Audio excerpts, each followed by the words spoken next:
it's a blessing. It's a blessing and it's a curse in equal measure. I think actually, I mean, I think that because in a sense, actually, I think that because I can really empathise with that, and the thing is that what seems really obvious to you and it makes utter sense, and because in a sense, and you've just kind of looked at all of these sorts of things that are happening, and actually what you're then saying to companies is if you kind of go down that road, but you kind of speed up a bit, you could really kind of create something that would be useful, valuable, distinctive, could make you lots of money.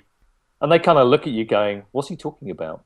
And in a sense, it's the frustrating thing for me is that because I'd spent a lot of my life working very operationally, I was only interested in, how can we operate at the, if we're going to be operational, we might as well just operate at the most effective plane we possibly can. Why would we want to kind of be operating in a space which is 10 years behind the times, and I didn't quite realize that that wasn't the way that the rest of the vast majority of the population saw. Well, and I think I think you need a little bit of each section. Okay, I mean, what I've come to realize is that it's not. There's only so much. I call it. I'm a lean guy. Okay, you have to have a certain percentage of standard work because that's what puts groceries on the table.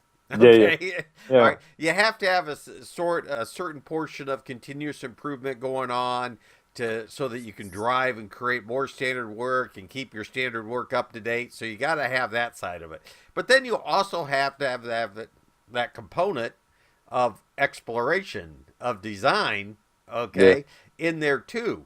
And those percentages of those three differ with every company because it's how much risk and how much comfortability and culture you have to withstand it all. And that's right. No, I completely agree with that. I mean, I've been in that place and space, and I have a greater empathy now with a little bit of age for organizations which are designed and built to at one point were innovative.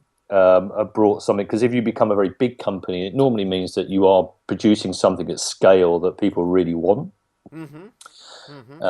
Whether you do that in a kind way or an unkind way is a different point. But at some point, you've delivered a product or a service at a price point that universally people go, that really works for me.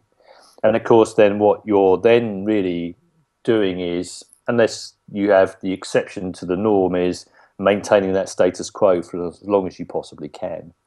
And that's where the culture comes in, which is, are you creating a culture which is really just wants things to kind of be, status quo, or are you creating, which is why actually in the book, I am actually really interested in Pixar as a company, because I think that they have a very interesting culture in terms of how they approach the way that they produce and design and develop their films. Very interesting.